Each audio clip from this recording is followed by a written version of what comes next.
Queridos amigos, amigas, buenas tardes. Pilar, buenas tardes. Buenas tardes. Corría el año del Señor de 1615, cuando en la imprenta de Juan de la Cuesta de Madrid, en lo que hoy es el número 7 de la calle San Eugenio, a unos pasos de la populosa calle de Atocha, aparecía en edición Príncipe la segunda parte del ingenioso caballero Don Quijote de la Mancha. En los 10 años que mediaron entre el ingenioso hidalgo y el ingenioso caballero, es decir, entre la primera y la segunda parte del Quijote, sucedieron muchas cosas. La primera es que la novela prendió, es decir, tuvo un gran éxito. Y la segunda, fruto de una tradición tan acreditada como es la envidia nacional, la publicación del Quijote de Avellaneda, escrito con bastante probabilidad por plumas antes amigas y ahora atrapadas en la tristeza del bien ajeno, como el mismo Lope, o su amigo Pedro Liñán de Arriaza. Los Liñán somos poco de fiar. Y ambas cosas refleja don Miguel en la segunda parte de su obra universal, haciendo en primer lugar de Don Quijote y Sancho lo que hoy consideraríamos dos celebridades que, a ser reconocidas, provocan situaciones y chanzas como las que les preparan en la corte de los duques, donde, fieles a la más patosa tradición española, se les hace objeto de constantes y pesadas burlas hasta desembocar en el nombramiento de Sancho como gobernador de la ínsula Barataria. Igualmente, y desde el mismísimo prólogo, Cervantes arrea estopa al engañoso Avellaneda, incorporando más tarde a la obra, en un rasgo genial, a uno de sus personajes, don Álvaro Tarfe, al que utiliza a sí mismo para descreditar al osado escritor. Don Quijote se aleja de la Mancha para ir poco a poco renaciendo como Alonso Quijano. Pero tuvo que ser en las playas de Barcelona, precisamente en las playas de Barcelona, en donde, víctima del engaño, bien intencionado y amistoso, pero engaño al fin, del bachiller Sansón Carrasco, caracterizado como el caballero de la Blanca Luna, Don Quijote es derrotado y obligado a abandonar para siempre su bendita locura, retirándose a bien morir. Y precisamente para hablarnos de esta magna obra, en el cuarto centenario de su publicación, hoy nos acompaña nuestra amiga doña Pilar García de Promeda Trevijano, licenciada en Filología Hispánica, secretaria de redacción de la Biblioteca de Autores Extremeños y compañera de papel de quien les habla en las páginas del diario Hoy de Badajoz. Intelectual brillante, antitaurina porque nadie es perfecto, e hija de aquel admirado y entrañable personaje de Badajoz, el musicólogo, pensador, escritor y dramaturgo don Federico García de Promeda, fiscal jefe de la Audiencia y probablemente uno de los personajes más quijotescos en el buen sentido de la palabra con los que me he cruzado en mi vida. En fin, permítanme terminar con palabras del ingenioso hidalgo en su letra de muerte. Vámonos poco a poco, pues ya en los nidos de antaño no hay pájaros hogaño. Yo fui loco y ya soy cuerdo. Fui Don Quijote de la Mancha y soy agora, como he dicho, Alonso Quijano el Bueno. Y prosiga adelante el señor escribano. Prosiga, pues, en fin, nuestra escribana de hoy, Pilar García de Promeda. Muchas gracias. Bueno, y digo yo, ¿qué puedo decir?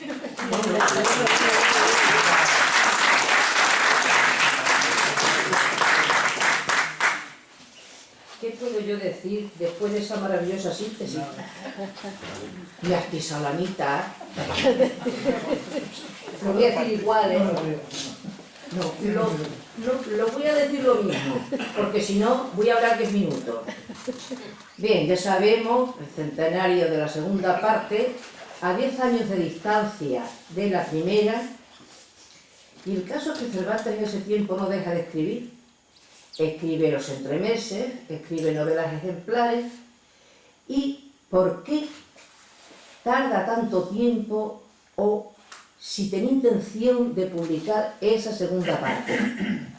Está claro que aquí tuvo muchísimo que ver, ya lo ha dicho Alfredo, el Quijote del mal llamado Avellaneda, que puede encubrir la personalidad de Avellaneda, puede encubrir incluso a Lope de Vega, o Ginés de Pasamonte, compañero de armas de Cervantes, y al que en la primera parte hizo aparecer como, por favor, si voy muy deprisa me lo decís, hizo aparecer como galeote, o sea, condenado a remar en las galeras del rey. ¿Por qué este plagio? ¿Por qué Avellaneda puede tomar a Don Quijote, la novela de Don Quijote, y continuarla por su cuenta? Pues porque en la época el concepto de plagio como tal no existía. Calderón de la Barca, para su obra Los cabellos del salón, sobre la historia del rey David, tomó el segundo acto de La venganza de Tamar de Tirso de Molina sin que ocurriera absolutamente nada. Camilo José Cela tuvo un contencioso por una página de su novela La cruz de San Andrés. Pero estamos en que entonces esto no importaba nada, esta copia o este plagio. No es tanto plagiar la primera parte como continuarla por su cuenta tomando una novela, además, importantísima, que ya lo ha dicho Alfredo, a lo largo de aquellos años, no tengo el dato exacto, pero puede que saliera a edición, tú lo sabes, a edición por año quizás. En 1605 salieron 3 ediciones y se tradujo al francés y al inglés. Efectivamente, Cervantes despotrica contra Avellaneda en la dedicatoria al conde de Lemos. Y hay una cosa clara, que es una actitud reivindicativa o vengativa. Me explico con lo de vengativa, puesto que se produce una degradación casi esperpéntica de los personajes principales, bueno, Don Quijote y Sancho. Don Quijote está loco, pero es un loco alegre, un loco simpático. En la novela de Avellaneda es un loco triste, taciturno, que acaba en un hospital para locos de Toledo. En cuanto a Sancho, esas características de saciedad, glotonería, aparecen exacerbadas. Llegando a un planteamiento maniqueísta que tampoco tiene mucho sentido, podríamos decir la segunda parte de Avellaneda es la mala y la segunda parte de Cervantes es la buena. No está del todo mal traído, aunque entrar en problemas de calidades literarias es un poco complicado, porque el retablo de Maese Pedro aparece en el Quijote de Avellaneda y luego Cervantes lo toma como propio, pero consigue una reelaboración mucho mejor. El Quijote, y creo que ya ha dicho Alfredo algo de esto, el Quijote no es más que un gigantesco paréntesis, la historia de Don Quijote. Empieza al principio de la segunda parte, cuando Alonso Quijano se vuelve loco por libros de caballería, y termina al final de la segunda parte, cuando llega de forma definitiva a la aldea, enferma y muere, no sin antes recobrar la razón y decir: yo ya no soy Don Quijote de la Mancha, sino Alonso Quijano el Bueno. Antes de pasar al análisis de los capítulos, que va a tener que ser muy por encima, vamos a ver lo que son los autores ficticios. El autor ficticio es un recurso retórico. ¿Retórico en qué sentido? Pues que es como un adorno, que en el fondo no aporta nada. Y así ocurre, por ejemplo, en la novela del padre Isla, Fray Gerundio de Campaces, en el siglo XVIII. El autor ha encontrado un manuscrito del arzobispo sufragáneo del Cairo. Los autores ficticios del Quijote, hay un autor de los primeros, un autor anónimo de los 9 primeros capítulos, y a partir de ahí ya está Cideamete Benengeli, berenjena, como lo llama Sancho Panza. Decíamos que el recurso retórico puede ser un adorno, no. Porque ese recurso retórico, es decir, el atribuir la mayor parte del Quijote a Cide Benengeli, va a tener luego una gran eficacia narrativa, como después veremos. Bien, con esto ya pasamos al análisis de los capítulos, en los que no nos podemos detener mucho porque no me acuerdo del número, pero son muchísimos. Vamos a ver los diferentes capítulos desde un punto de vista. ¿Qué pretende Cervantes con Don Quijote en la segunda parte? Conducirlo de forma gradual, paulatina, hacia la recuperación de la cordura.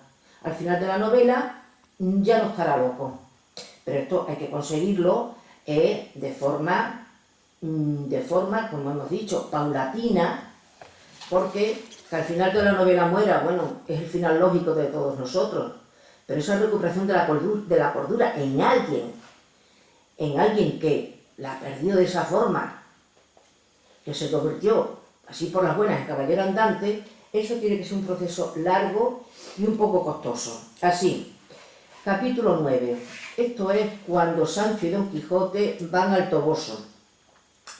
Aquí nos vendría muy bien recurrir al pasaje, pero nos enredaría mucho, al pasaje en que Sancho le lleva una carta que no le lleva a Dulcinea en la primera parte, pero en fin, el que lo haya leído que lo relea, porque es algo divertidísimo. Cuando llegan al Toboso van por el camino y aparecen 3 chicas jóvenes montadas cada uno en un burro.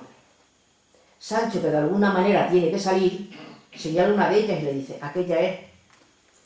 Los dos se ponen de rodillas en el camino y hacen tales, Don Quijote sobre todo, hace tales extremos y tales alaracas que la chica, que es una campesina, no entiende absolutamente nada y le dice que se quita de en medio. Vamos, algo así como que se quita de en medio porque si no, en fin, puede llegar incluso, digamos, a agredirle. ¿Cómo se ve aquí ya el progreso de Don Quijote? Pues muy sencillo. En la primera parte, y es un pasaje que me entusiasma porque además, leyéndolo con mi padre nos reíamos muchísimo. Cuando Don Quijote llega a la venta es un castillo, y hay unas mujeres en la puerta llamadas mozas del tránsito, según mi padre también se les podía llamar mozas del partido, a las que Don Quijote ve como princesas o doncellas de altísima alcurnia. En definitiva, no las ves como prostitutas. ¿Por qué? En esta segunda parte, lo sencillo es que aquella chica que ha visto en el camino, igual que las otras dos, una campesina que nada responde a ese arquetipo de princesa o señora de altísima alcurnia que es su señora Dulcinea. Si consiguió ver en las prostitutas unas princesas, ¿por qué ella no consigue ver en una campesina a su señora, la sin par Dulcinea? Porque eso va cambiando. Hoy se diría que el chip va cambiando muy poco a poco. Llegamos al capítulo central de la segunda parte, no central porque está en el centro, es el capítulo 23, central en cuanto a importancia. ¿Y por qué? Capítulo o pasaje, porque creo que engloba creo que son dos capítulos en vez de uno. Cuando decimos capítulo es a título genérico, porque un pasaje o una aventura puede ocupar varios. Llegan a la cueva de Montesinos.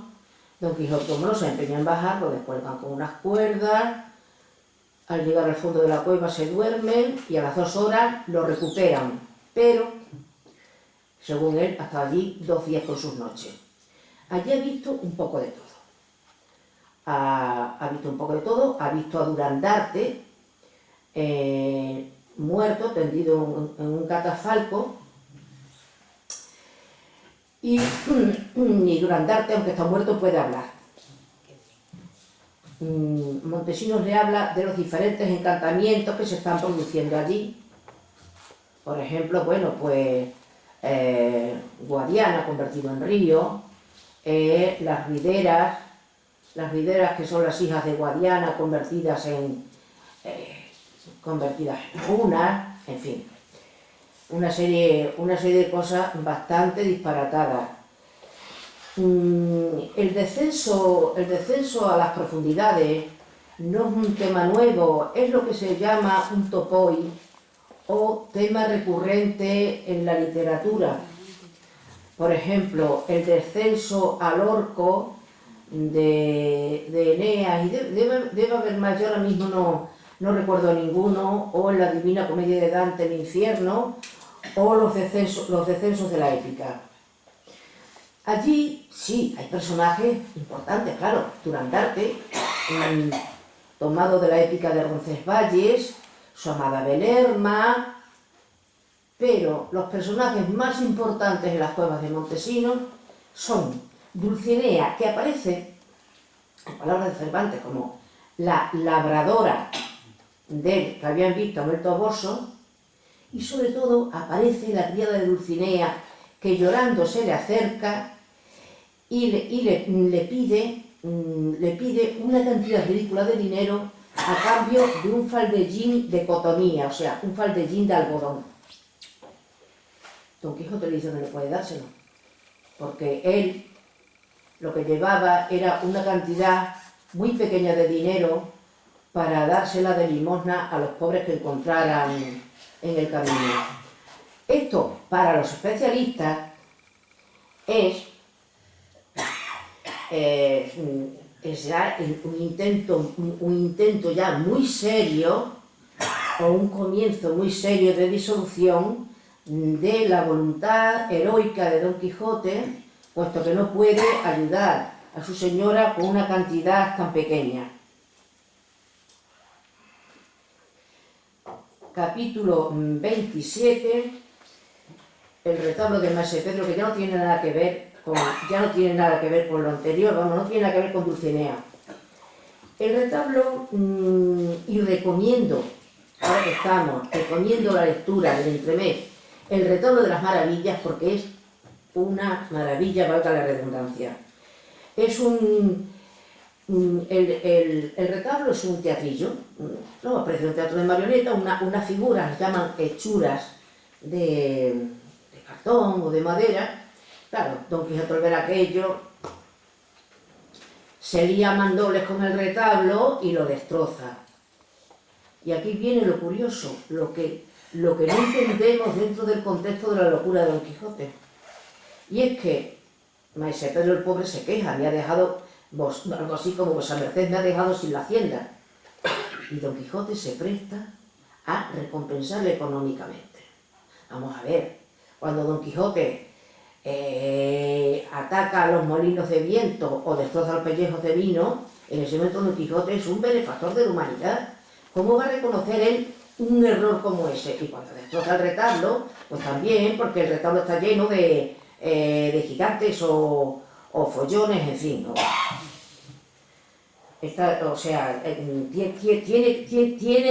Tiene que destrozarlo siguiendo su línea. La estancia en el palacio de los duques es desastrosa, sobre todo para Sancho, que el pobre siempre lleva todas las de perder, porque al final consigue ser gobernador de una ínsula. Ni es gobernador, ni allí hay ínsula ninguna, pero bueno, lo visten de gobernador. Don Quijote, convencido de que lo es, lo alecciona debidamente, y Sancho gobernar no es que gobierne mucho, pero comer tampoco, que es lo que él quiere. Cuando le ponen un plato maravilloso delante, aparece un personaje, el llamado Tirte afuera, le quita el plato. Con lo cual, lo que se dice comer, no come, que el pobre, bueno, es lo que quería, porque claro, en ese tiempo que lleva con Don Quijote, en fin, mal dormir y peor comer. El nombre Tirte afuera es una imprecación al demonio del tipo de Osteputo o Vaderretro. Después de sufrir 1000 burlas, claro, las peores las lleva Sancho, porque, en fin, para el desencantamiento de Dulcinea, le tienen que dar 300 azotes y claro, don Quijote le dice que, oye, acepta que te den los azotes porque si no, a mi señora no la desencanta a nadie. Ya tenemos, como antes nos decía Alfredo, el duelo en la playa de Barcino, como dice León Felipe, el duelo con el caballero de la Blanca Luna, o sea, el bachiller Sansón Carrasco, que al que no le mueve ningún afán humanitario el devolverlo a la aldea, ni muchísimo menos. Hay una cierta rivalidad con él, por lo que sea. Digamos que Don Quijote no se ha hecho de su devoción. Y viene ese viaje melancólico, también magníficamente plasmado por León Felipe en su poema Vencidos, al que Joan Manuel Serrat le puso música.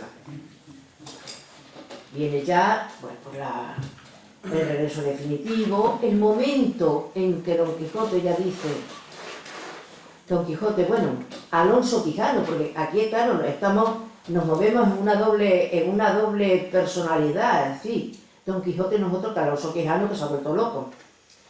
Y dice, yo ya no soy Don Quijote, sino Alonso Quijano el bueno. Vamos ahora con la superioridad de la segunda parte. ¿Por qué la segunda parte es superior a la primera? Porque las aventuras son más sugestivas, porque hay en ellas una mayor reflexión, o porque no hay interpolaciones. Las interpolaciones son los relatos que se intercalan en la primera parte, se intercalan al hilo de la historia principal sin tener ninguna relación argumental con ella. Puede ser pues la historia del cautivo, que es una novela morisca, larguísima por cierto, o puede ser la novela del curioso impertinente, etc. ¿Por qué hace esto Cervantes en la primera parte? Pues por tanto nada seguro. Es más, el proyecto de Cervantes no era ni mucho menos escribir una novela larga. Aquello iba a ser una novela ejemplar, no tendría más de 16 capítulos, lo que pasa es que se da cuenta de que lo que tiene entre las manos es muy importante y decide darle longitud. Pero en principio iba a ser una novela mucho más corta. ¿Y por qué ya no aparecen las interpolaciones en la segunda parte? Bueno, pues porque ya Don Quijote es un personaje tan consolidado, la novela es tan importante que en la segunda parte no necesita el apoyo de esas interpolaciones. Y ahora esta es mi opinión personal. No soy cervantista y en fin, en lo que estoy diciendo, salvo alguna cosilla que he podido añadir de mi cosecha, todo esto, como comprenderéis, están los libros escritos por los que entienden de este asunto bastante más que yo. La primera parte supone poner en marcha la novela, iniciar la andadura de Don Quijote. A mí eso no me parece nada fácil. Y luego tenemos algo que a mí me gusta muchísimo, que es el escrutinio de los libros, o sea, la quema en el patio de Don Quijote, cuando se dan cuenta las personas de su entorno, es decir, el ama, la sobrina, el cura, queman los libros en el patio de la casa. Y a mí me parece algo, digamos, perfecto, por decirlo de alguna manera. Uno, porque siendo un arte poética no tiene que ver con poesía, sino es crítica literaria, donde Cervantes opina sobre todo acerca de la literatura del siglo anterior, del XVI. Pero estas opiniones, al ponerlas en boca de los personajes y todos opinan en la medida de sus posibilidades, se aleja mucho de esa literatura pedantesca, en palabras de Cervantes, del siglo anterior, porque no es una exposición. Bien, en este escrutinio se dan casos muy curiosos, claro. Cuando llegan a la novela pastoril, la sobrina protesta porque dice, a ver si mi señor tío se va a ir ahora a tocar el caramillo a la floresta, o sea, no está de acuerdo con esa idea. Pero es curioso porque se salva la Galatea. Se salva la Galatea porque es novela pastoril y porque la escribió Cervantes. Y dicho sea de paso, le gustaría a él, porque la Galatea fue un rotundo fracaso. Como fue un rotundo fracaso, su tragedia La Numancia. Yo es lo que pienso acerca de la primera parte, que para mí, bueno, pues quizá no tengo, en fin, no llego a comprender mucho por qué tiene que ser muy superior la segunda a la primera. Entre las características del Quijote está el manierismo y el barroco. Manierismo es distorsión. ¿Por qué la primera parte es más manierista que la segunda? Pues porque en la primera Don Quijote distorsiona constantemente la realidad, pero la segunda, lo que empapa la segunda parte es conducir a Don Quijote hacia el más profundo desengaño, claro. Y esto es más barroco que manierista. Es manierista en cuanto a lo largo de la segunda parte Don Quijote sigue deformando la realidad, en fin, con el barco encantado, o bueno, en fin, como hemos visto, con el retablo de Mase Pedro. Barroco. El concepto de barroco es un poco conflictivo porque no tanto designa una tendencia como también una época, que sería, que es la literatura barroca. La literatura del barroco, que a su vez participa mucho del manierismo. Bien, vamos a dejarlo, porque esto se nos puede convertir en un trabalengua. Barroco aquí significa básicamente desengaño. ¿Desengaño cómo? El desengaño barroco puede ser bien por la vida como una mentira o la vida como una mentira o la frustración de expectativas, que es lo que se da en la novela picaresca. Nada más barroco que la novela picaresca, es decir, el pícaro fracasa sistemáticamente. Solo Lázaro de Tormes, que está muy discutido si el Lazarillo es picaresca o no, consigue una cierta prosperidad económica. ¿A qué precio? Al precio de convertirse en cornudo consentido. Pero decimos, el barroco es básicamente desengaño. Y estoy recordando algo que nos podría explicar mucho mejor don Francisco Pedraja, y esto es salirme del tema, pero bueno, es un momentín. En el Hospital de la Caridad de Sevilla están los cuadros de Valdés Real, los cuerpos del caballero y del obispo en sus respectivos ataúdes, cuerpos en avanzado estado de descomposición, pero digamos con la ropa propia de su dignidad. Una de las leyendas dice: sic transit gloria mundi, así pasa la gloria del mundo. Significa esto que esos dos cuerpos en ese momento no tienen más dignidad que de una persona humilde o corriente envuelta en un trozo de sábana. Y el desengaño de Don Quijote será monstruoso cuando tenga que renunciar definitivamente a su ideal caballeresco. Y esto será al final de la novela. Por eso decimos que desde este punto de vista lo que impregna la segunda parte, aunque hay algo de manierismo también, es ya el sentimiento barroco del desengaño. En cuanto al estilo, se inserta más bien en la literatura del barroco. Las paranomasias, antítesis, dilogía barroca, y relacionado con el estilo, pues tenemos el humor, claro. Ese humor que no excluye la escatología. Bueno, es un tópico atribuirle todo lo escatológico a Quevedo, ¿no? Eso tampoco es así. Pero hay mucha presencia de escatología en tanto en una parte como en otra. Hay que pensar que el estilo no varía de una manera significativa entre una parte y otra. Vamos a ver ahora enfoque, focalización, punto de vista y perspectiva. Parece complicado, pero no lo es. Esto, en teoría narrativa, nos lleva al narrador en tercera persona, que es el caso más corriente, narrador heterodiegético u omnisciente, lo conoce todo acerca de la novela y de sus personajes. Narrador homodiegético, que es en primera persona, que no conoce tanto, y luego está el narrador autodiegético, que es en segunda persona, que es tan poco importante y hay tan pocos casos que hay teóricos que no lo tratan. Yo solo conozco una novela en segunda persona, que es La desordenada codicia de los bienes ajenos del doctor Carlos García en el siglo XVI. ¿Qué importancia tiene esto en el Quijote? Muchísima.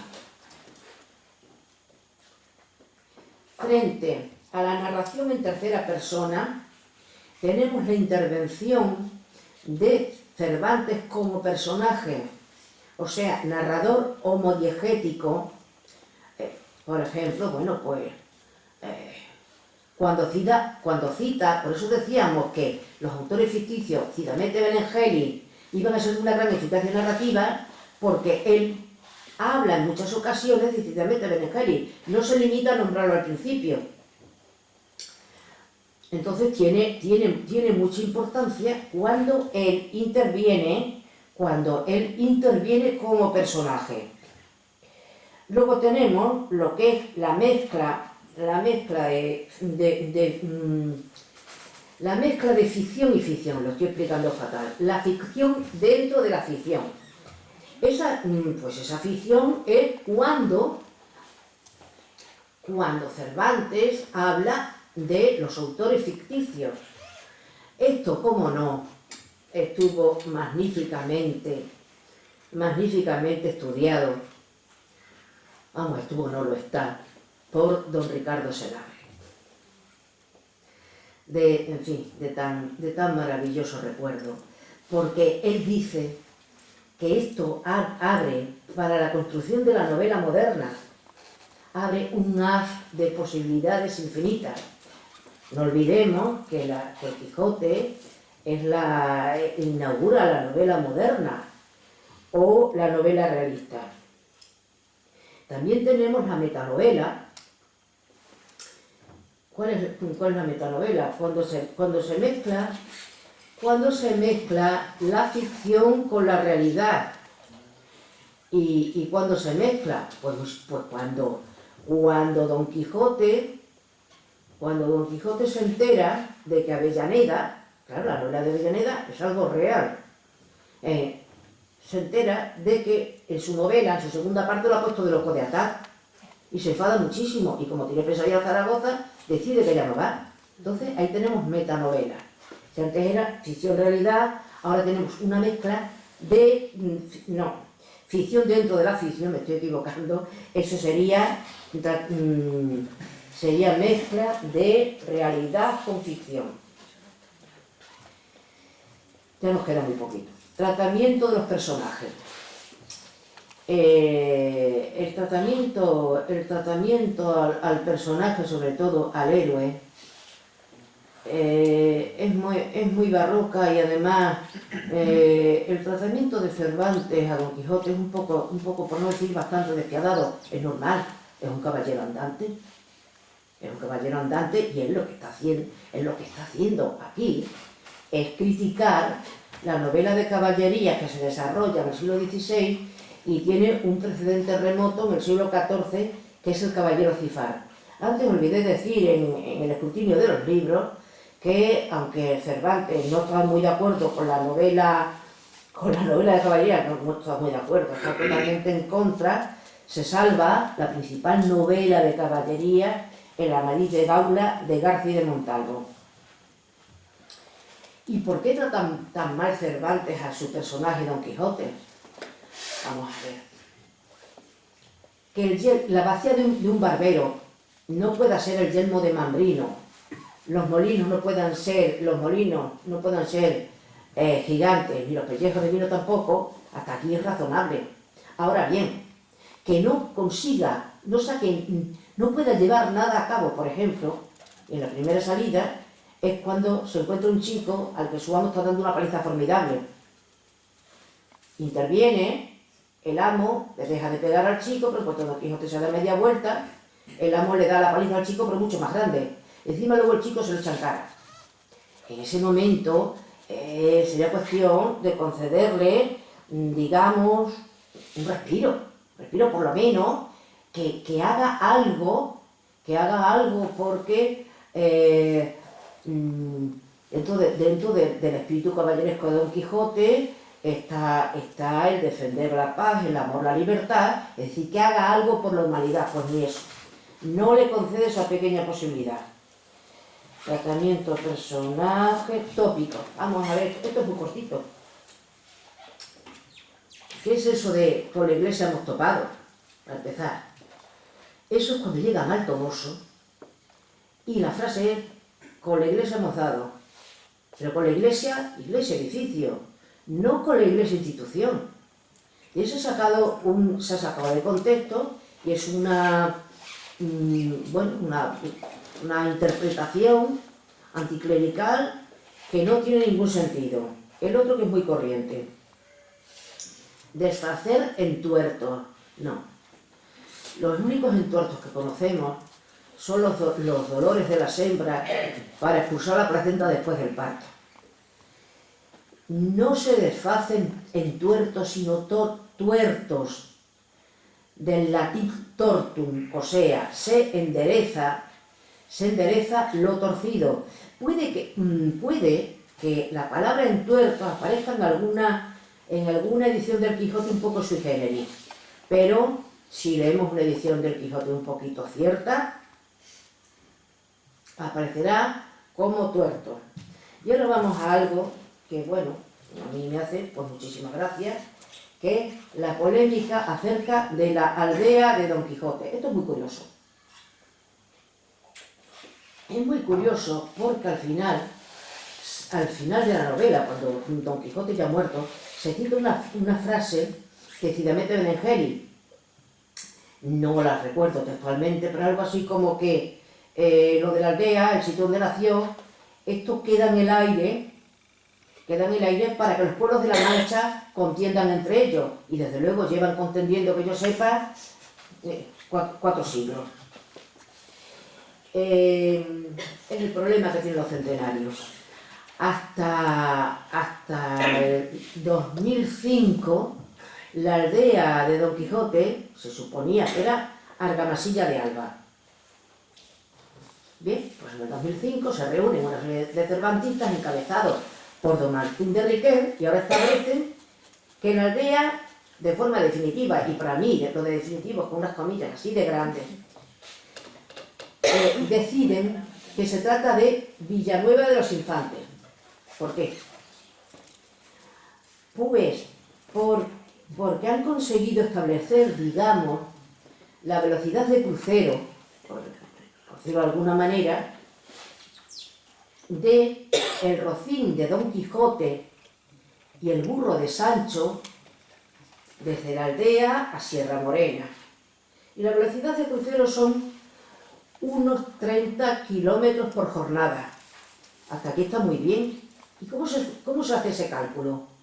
Se coge, el rocín es en el diccionario de la Academia es un caballo de mala traza y poca alzada. ¿Cómo conseguimos ese cálculo? Es decir, se ponen en un camino un burro y un rocín y se les tiran dando todo un día. ¿Cómo se puede llegar a esa conclusión? A mí me parece complicadísimo. Además, en este cálculo, que para mí desde luego o me lo explican o no lo entiendo, se supone que en esas jornadas de 30 kilómetros, que eso, bueno, de entrada debe moler los huesos, pero en fin, es que en ese recorrido se supone que en alguna ocasión pararán para comer algo de la alforja de Sancho o para hacer pis como se hace en cualquier viaje. Parece que esto no es ningún problema. Yo me quedaría con la idea de esa innominada patria de Cervantes, que además esto ha hecho verter ríos y ríos de tinta. Al final no salimos de lo mismo, prestarle importancia a lo que menos tiene. Es como en el Cantar de Miocid. ¿Qué es lo que más, o sea, sobre qué pasajes se ha escrito más? Sobre las arcas llenas de arena que se le dieron a los judíos de Burgos, porque una persona tan virtuosa como el Cid Campeador no podía pagar con arena. Bueno, pues aquí debe ser una cosa parecida. Es más, incluso un cervantista como Juan Bautista Valle Arce compara a Don Quijote, lo califica de apátrida y lo compara con los personajes de las novelas de Faulkner, que se sentirían desamparados fuera de su mítico lugar. Las novelas de Faulkner se desarrollan en el sur de Estados Unidos, pero bueno, Don Quijote quizás no tenga, lo tendrá por supuesto, un sitio donde nacer, porque no se sabe cuál ha sido, pero bueno, de todos modos, todo se desarrollará en el conjunto de La Mancha. Muchísimas gracias. En fin, y aquí se hace debate. Si alguien quiere preguntar algo.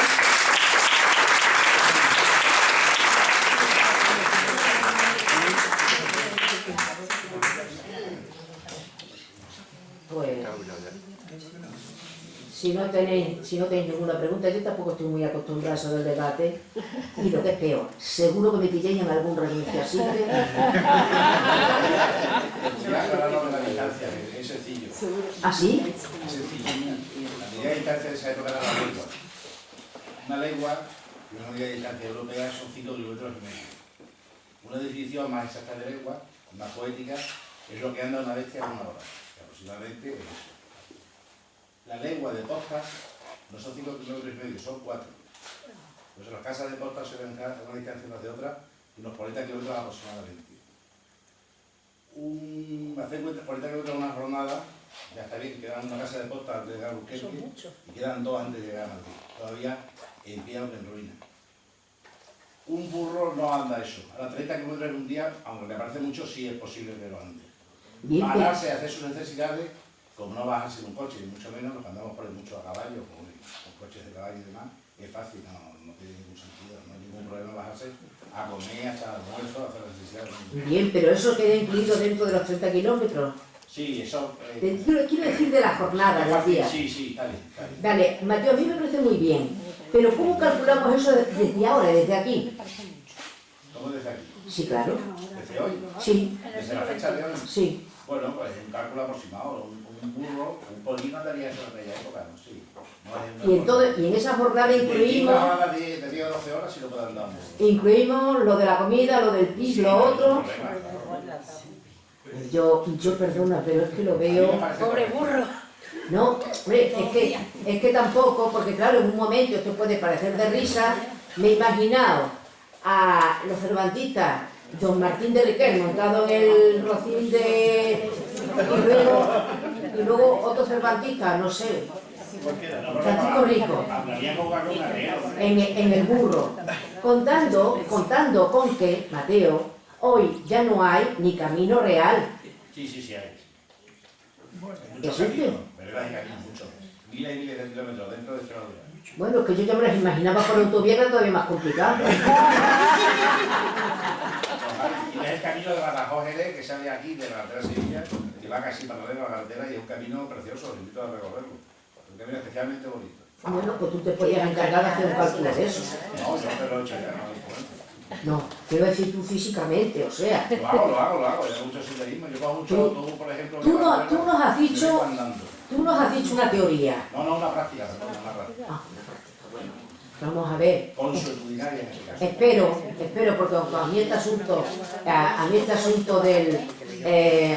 sí, de la patria de Don Quijote, más que nada porque me parece una polémica completamente absurda y estéril, pues bueno, creo yo que estos cervantistas o bien está todo dicho, que puede ser, claro, acerca del Quijote, y ahora es muy difícil inventar nada,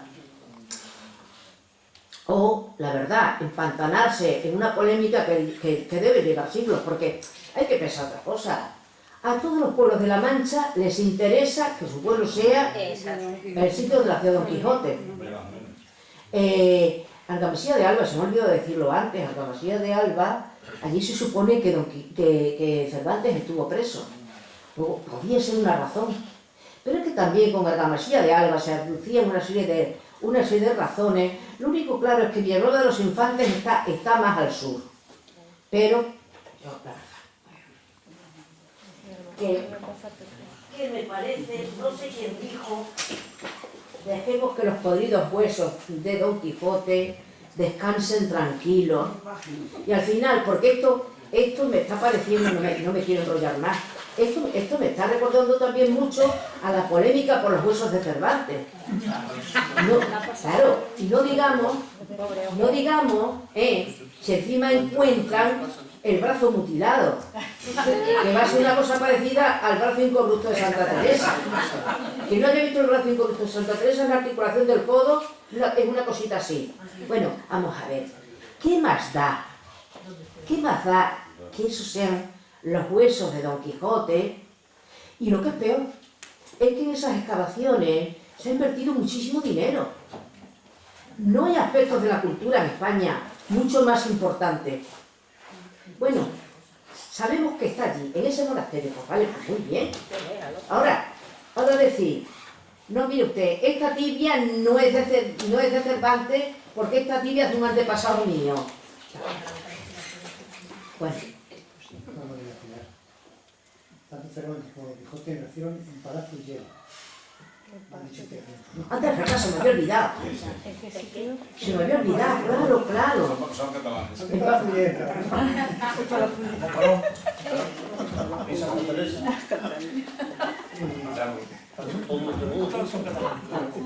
No, gracias a vosotros. Muchas gracias.